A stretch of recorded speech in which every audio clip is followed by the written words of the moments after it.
the greatest villain. Hearing this word, perhaps you would name some king, you would name some dictator, or perhaps you would name some serial killer. But the real answer is a writer, a philosopher, a man who never killed anyone himself. But the words he wrote still set people's blood on fire today. His name was Niccolò Machiavelli, and his book, which the Pope banned, which the Church called a book written by the finger of Satan, and after reading which a cardinal said that this man is not human, but the devil's emissary. But the truth is that Machiavelli wrote what everyone thinks, but no one says. He wrote what your boss knows, but will never tell you. He wrote what successful people do, but never admit in interviews. And today, I am going to tell you the complete story of Machiavelli. From his life to his death, from his ideas to his failures. Because in Machiavelli's story, there is an irony, a twist, that will force you to think, does understanding the game of power actually give you power, or do those who understand this game also lose? Machiavelli's story begins in the Italian city of Florence. The year was 1469. His father, Bernardo, was a lawyer, but a lawyer who remained unemployed most of the time. Bernardo had connections, he had good relations with people, but he had no money. This story sounds familiar. That uncle who knows everyone, who has met every politician, but whose own condition is poor. Every family has a Bernardo. Anyway, moving on. Machiavelli's family was wealthy, but Bernardo was the poorest man in that family. Now from here, Machiavelli's thinking began to form. His father was skeptical about religion, meaning he never followed superstition, never blindly believed in anything. And his mother was completely religious. She wrote religious poems, wrote hymns.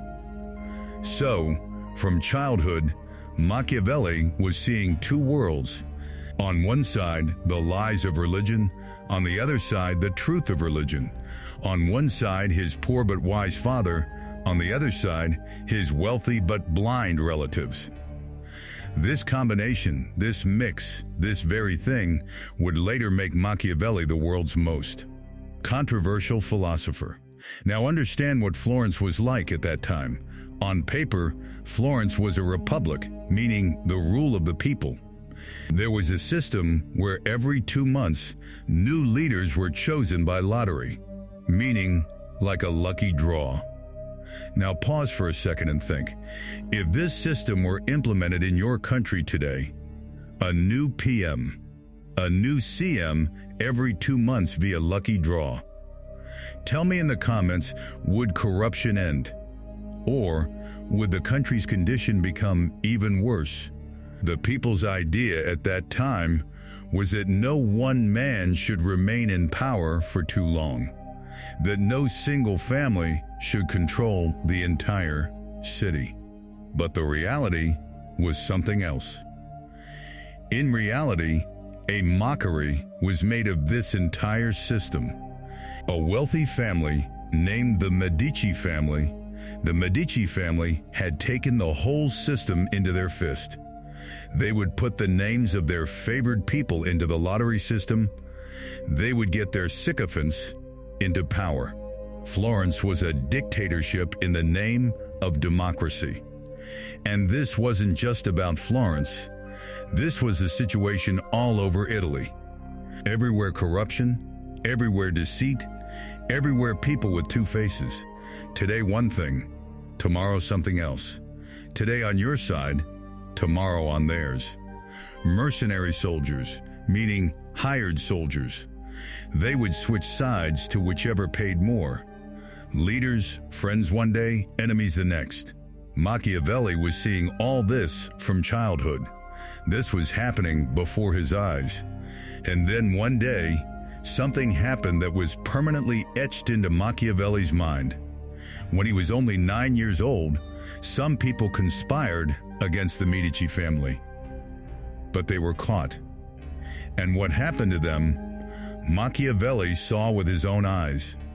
Those conspirators were hanged upside down from the main government building and left hanging there for weeks to rot. A 9-year-old child is seeing this. Corpses hanging, a stench emanating, and people are living normal lives, walking right under them. This was Machiavelli's childhood. This was his school. This was his education. Corruption and brutality, deceit and punishment, these two things he learned in childhood. And perhaps this is why he later wrote what he wrote. Now, the interesting thing is that not much is known about Machiavelli's youth. There are no records in history.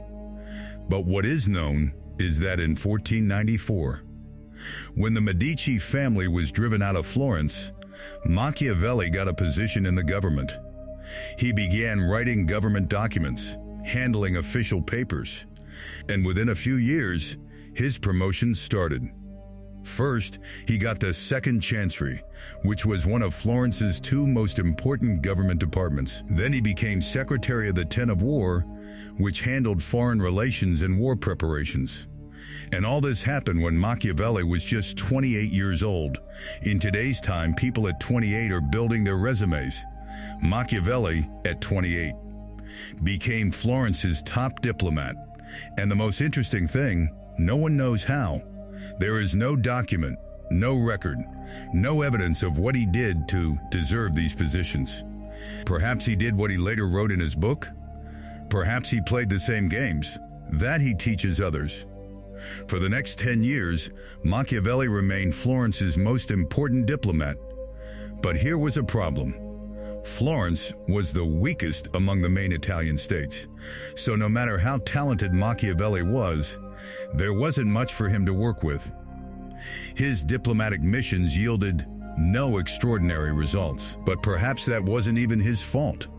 No matter how good a diplomat of a weak country is, he cannot perform miracles. But then, in 1512, everything changed. The Florentine Republic ended, and the Medici family returned to power.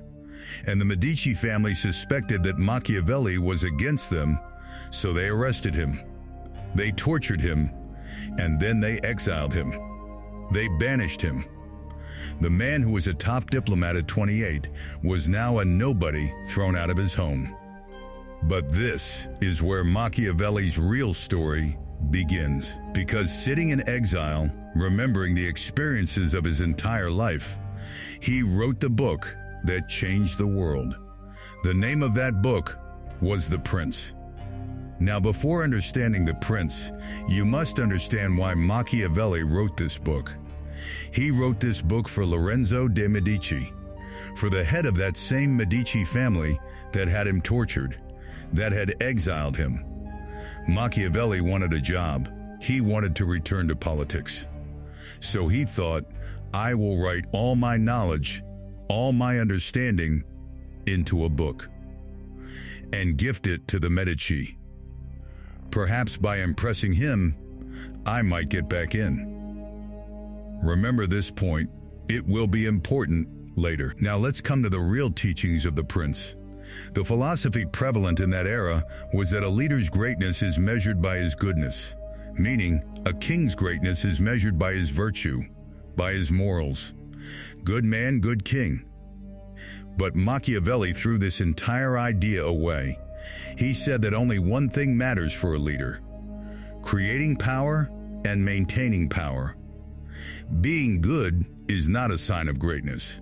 Rather, building a great nation, building a great empire is a sign of greatness. And to build a great nation, sometimes you cannot be good. Machiavelli completely separated politics from ethics. He said this book is not a manual for living life, it is a manual for holding power, for being an effective leader. And because of this, Machiavelli rejected Christianity. He rejected his own religion. He did not give importance to traditional morals. More precisely, he argued that morality is fine, but a person cannot always remain moral and be an effective politician. Now understand one thing here. Machiavelli could have softened his words if he wanted. He could have said that to hold power one has to do all this, and therefore power is not a good thing. He could have said that I don't like people who do all this. If he had said that, he wouldn't have received so much criticism. There wouldn't have been so much controversy. But he did not do that. In this small book, Machiavelli systematically shattered morality, and in its place, he built an understanding that is disturbing, troubling, but in many places true. And now I will tell you a story that is the most powerful example of Machiavelli's philosophy. This is the story of Cesare Borgia. Cesare Borgia was the son of Pope Alexander VI, meaning his father was the Pope. And with his father's help, Borgia was building his own new state in Italy. In 1502, Borgia conquered the city of Cesena and immediately moved on to continue his work. In his place, he left his right-hand man, whose name was Ramiro dell'Orqua. Borgia gave dell'Orqua a simple order: bring order to this city, establish rules, and do whatever needs to be done. Be as ruthless as you need to be as cruel as you need to be as horrific as you have to be. Dell'Orqua did exactly that. He cut off the heads of people's family members in front of them. He seized property. Whoever went against his rule, he had castrated. A few months of this kind of peace, this kind of order, then Borgia himself came to Cesena, and Borgia realized that obviously the people of the city now hated dell'Orqua, and by extension, they hated him too. Why wouldn't they hate him? Dell'Orqua had, just months ago, killed their fathers, castrated their brothers, mistreated their wives. So, one night, Borgia sent his men. They cut dell'Orqua's body into two pieces in the middle, two separate pieces, and his head, they cut that off too. Then he had these three things placed on a pike in the main square of the city. The next morning, when people woke up and came outside, they saw this sight. Dell'Orqua's cut, mutilated body lay there on display, and because the people hated dell'Orqua, they became happy. Borgia came out and told the people. He said that dell'Orqua had taken power into his own hands. He said that dell'Orqua was doing all this on his own accord. He said that I never gave dell'Orqua permission to commit these atrocities. He said that dell'Orqua was a savage, brutal, a sadistic psychopath, and I have saved you from this monster. This level of cruelty and disobedience, meaning tyranny and insubordination, I cannot allow in my great society. This was Cesare Borgia, ruthless, severe, underhanded, a double-crosser with his own closest comrade. And you know what Machiavelli says about this whole story? He praises Borgia. Throughout The Prince, Machiavelli presents Cesare Borgia as an ideal leader.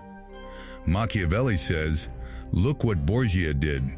He got the dirty work done by someone else. When people started hating that dirty work, he killed that very man. Now the people are happy, and Borgia's hands are clean. This is politics. This is power. This is the game you don't understand, but those above you do. And this story, this strategy, is the same one used in corporations today. The boss pressures you to meet the target. Do whatever it takes. I need the target met. And when things go wrong, you become the scapegoat, and the boss walks away clean. Ramiro dell'Orqua was just a glorified middle manager who was thrown under the bus by his boss. Machiavelli believed that being good is fine. It's great to be good. But you cannot always be good and remain an effective leader. For Machiavelli, politics was a never-ending knife fight, a sword fight that never ends. In this game, ruthlessness is necessary. Competition is necessary. He says that a leader cannot always be compassionate, cannot always be loyal, cannot always be humane, cannot always be honest. Because the nature of leadership is such that Sometimes you will have to be cruel. You will have to be disloyal. You will have to be inhumane, and you will have to be dishonest. Machiavelli asks a question in his book, what is better, to be loved or to be feared? And his answer is very revealing. It tells a lot. He says the best would be to have both, that people both love you and fear you. But these two do not always go together. And if you have to choose, it is safer to be feared than to be loved. Machiavelli says people are unreliable. They are not trustworthy. Some people are cowardly. Some lie. Some can be bought off. Some simply change their minds. This will all happen, no matter how much these people claim they love you. But fear, Machiavelli says, fear is permanent. Punishment is a tangible, threatening thing, a thing that feels real, that always keeps people in line. You cannot control love. You cannot decide that people will love you. But fear you can control. Now take this idea away from politics and look at your childhood, your school. Remember that strict teacher whose class had pin drop silence? And that friendly teacher whose class had children dancing and making fun? In whose class did results come? Machiavelli's words are bitter. But think calmly. Is fear actually not the strongest form of respect? But here, Machiavelli also says something else very important. He says, yes, fear is good, but a leader should never be hated. Meaning, he should not create hatred for himself in people's hearts. Hatred leads to assassinations, murders, conspiracies. If you have to use violence, if you have to be cruel, do it quickly and do it quietly. Do not let hatred develop in people. Take love when you can get it. Take fear when love cannot be obtained. But never hatred. This was a successful politician, according to Machiavelli. And what did Machiavelli think about honesty? He acknowledges that yes, being honest is admirable. It's good. You get praised for being honest. But it is not effective. Outwitting opponents, being smarter than them, a cunning leader is more effective than an honest one. Machiavelli says it is okay for a great leader to lie. It is okay to go back on his word. It is okay to deceive people. It is okay to betray them. It is even okay to stab them in the back. He used to say, circumstances change, situations change. So your commitments, your promises should also change. This is not ethical. This is not moral. But to hold power and to build a great nation, this is what must be done. Machiavelli says, people will lie to you. So then what obligation do you have? What need is there for you to tell them the truth? By being honest, you are giving an advantage to your opponents. You are refusing to use a weapon that you know will be used against you. And this dishonesty goes further. Machiavelli says you don't actually need virtuous qualities, but you should appear as if you possess these qualities. He says that to win people's adoration, their love and respect, two things are needed: appearances and results. Most people know a leader only by his words. Very few see what goes on behind closed doors. So people will judge you only based on what they see, what they experience. What you say should feel inspired by virtue, because people will judge you on that basis. But at the same time, they will also judge your achievements based on results, and results do not always come from honesty. They do not come from kindness. The game is not played that way. Look around us. Open Instagram. Watch the news. How many leaders, how many gurus, how many influencers become the biggest patriots and religious figures in front of the camera? Why? Because Machiavelli was right. The public is not interested in your truth. They are interested in your image. What is seen is what sells. Machiavelli decoded that marketing 500 years ago. So far, Machiavelli seems like a villain, and to some extent, he is. But if you dismiss Machiavelli merely as a villain, you will miss his profound truths. And some truths are so deep that you will feel uncomfortable hearing them. Machiavelli rejected Christianity as a way to deal with life's problems. In The Prince, he writes that many people believe, and still believe, that the world is run by God and fortune, i.e., luck. And no matter how shrewd people are, they can do nothing, and there is no way to protect themselves. In these words, Machiavelli is mocking the idea of God running the world. And in a way, this is tremendously inspirational. He is saying that you have control over your life, not God. Now go and do something with that control. There are two important concepts in Machiavelli's philosophy. First is Vert, and second is Fortuna. Now, Vert does not mean virtue or moral excellence. That would be a wrong translation. Machiavelli was not interested in the simple dictionary of good and evil. He was interested in success versus failure, strength versus weakness. So Vert means any trait or quality, any attribute that helps you achieve your desires. It could be talent, boldness, bravery, willpower, cunning, intelligence. Broadly, roughly, Vert is that thing which gives you the feeling of power to act. It makes you feel that you can do something. With Vert, you can truly become great. And Fortuna is simply fortune, luck. Machiavelli says that Fortuna basically decides about half of what we do. The other half is up to us, up to our Vert. Machiavelli gives an analogy, a comparison.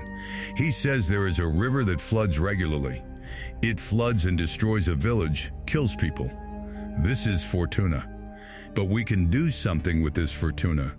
We can build embankments, build dams, so that when the river floods, people remain safe. This is Vert meeting Fortuna. Fortune only holds power where you allow it. Through preparation, through Vert, you can at least be ready to meet fortune when it comes. And one more thing, a person might be successful today by doing X, Y, Z, doing certain things, and tomorrow doing the same things, he might fail. Why? Because Fortuna has changed. Therefore, Machiavelli says you should be ready to adapt, to change. You should keep your approach in step with your circumstances. In simple words, adapt or die. Machiavelli believed in one more thing. He believed that inside every human is a beast, an animal. No matter how moral we appear on the outside, no matter how good we seem, inside there is something else. Inside there is an animal. That only wants to fulfill its desires and will do anything for that. Perhaps he was ahead of his time. Psychologist Carl Jung later called this the shadow. Austrian neurologist Sigmund Freud called this the subconscious. Machiavelli says, do not suppress this beast, but also do not let it get out of control. Learn from it. Learn to work with it. Be ethical, be kind, be just whenever possible. But in the pursuit of your goal, while chasing your objective, become like the beast. Become like the lion that can chase away the jackals. Become like the fox, so cunning that it never gets caught in a trap.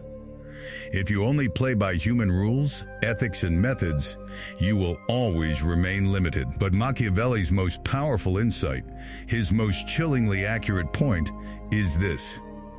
He says there is a huge gap, a vast chasm, between how the world should be and how the world actually is.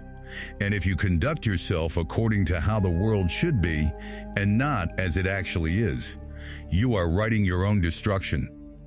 Machiavelli is basically saying the world is not a utopia. It is not a perfect place. It has goodness, but it is not entirely good. It has traps, lies, threats, dangers. You must be wary of these things. You must be cautious. You must function in a way that provides resilience, strength, in the face of these realities. Live according to how the world is, not according to how you think the world should be. This one point, this one idea, is the core, the heart of Machiavelli's entire philosophy. Now, so far, everything is fine. But when we try to put Machiavelli's principles into practice, some problems arise. And this is where the story twists. Remember, I told you that Machiavelli wrote The Prince for Lorenzo de' Medici. It was a gift, an attempt to earn the trust and favor of the Medici, basically an attempt to get a job. And remember, Machiavelli did this for that same Medici family that put him in jail, had him tortured, and exiled him. So what happened? Machiavelli did not get the job. What actually happened? Lorenzo probably never even read The Prince. And even if he did, I think Machiavelli still wouldn't have gotten the job. Why? Think. Machiavelli, of all people, should have best understood what his ideas meant, but by publishing those very ideas, he ruined his career. Look at what Machiavelli advocates, what he supports: deceit, backstabbing, stabbing in the back, cruelty, tyranny, opportunism, changing tactics according to the situation. Now tell me, why would you keep this man in your inner circle? Why would you give him any meaningful position? Machiavelli's principles, when publicly broadcast, become incredibly antisocial. They become against society, perhaps even counterproductive.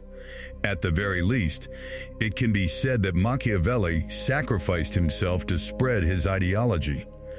Who would want to stay with Machiavelli after reading The Prince? The answer is no one. You can argue it's better to have him on your side than on the enemy's side. But the fact is, Machiavelli never came into any significant position of power. He never wrote any constitution. He never led any revolution. He was never in charge of any city or country. Despite all his theories, Machiavelli never practiced his ideas with huge efficacy, meaning his ideas didn't benefit him very much personally.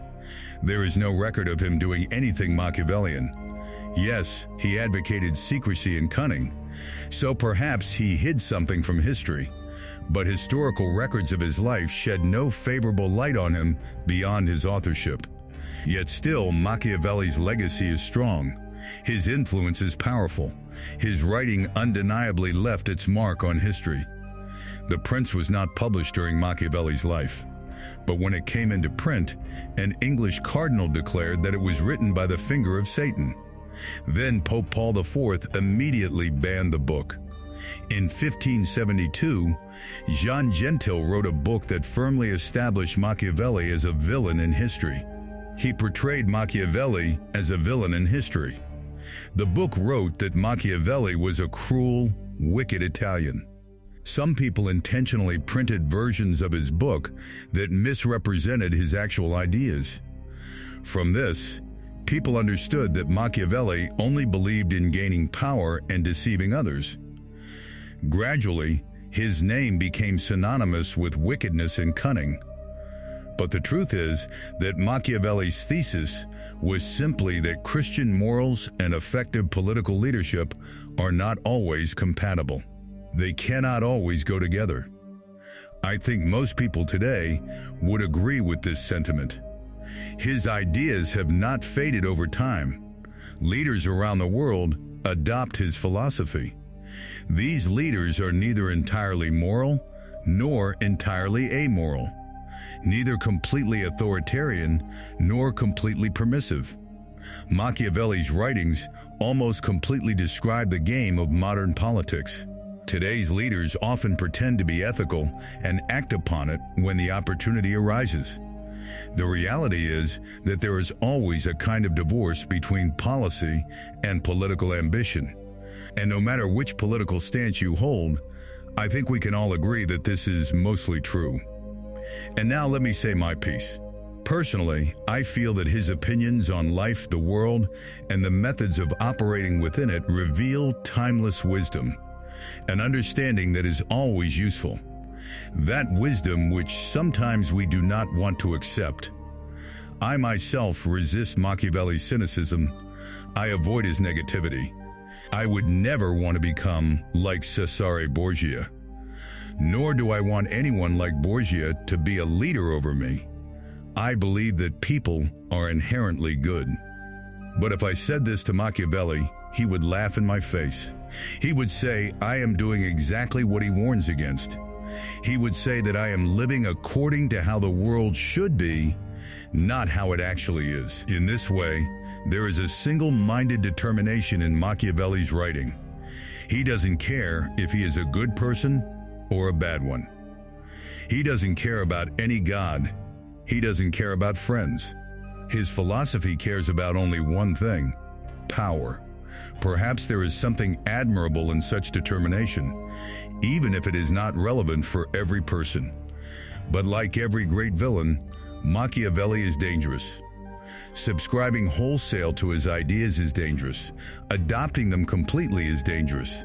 And perhaps equally dangerous is ignoring them completely. And here comes the point that makes me think the most. About 1800 years before today, in India, there was a man named Chanakya. He wrote the Arthashastra, a book on statecraft and political strategy. And if you read the Arthashastra and the Prince side by side, you will find many similar things. Both talk about diplomacy. Both talk about espionage and intelligence. Both say that sometimes a king has to break moral rules. Machiavelli discovered in Italy 500 years ago what Chanakya had already written in India 1800 years ago. The West considered it a revolution. We already knew it long ago. So perhaps these ideas are not of any one culture. Perhaps these are observations on how power works, whether in Italy or India, whether in 300 BC or 500 AD, and perhaps these observations are just as relevant today. You can love Machiavelli or hate him. You can call him a villain or a genius. But one thing you cannot deny: that man wrote what was in people's minds, but not on their tongues. He wrote what happens in the games of power, but is never publicly discussed. And that is why, 500 years later, even after being banned, even after being made a villain, you and I are talking about him today. Because some truths are so uncomfortable that ignoring them becomes impossible. And Machiavelli, he spent his entire life speaking that uncomfortable truth. Even if his own life was ruined because of that truth,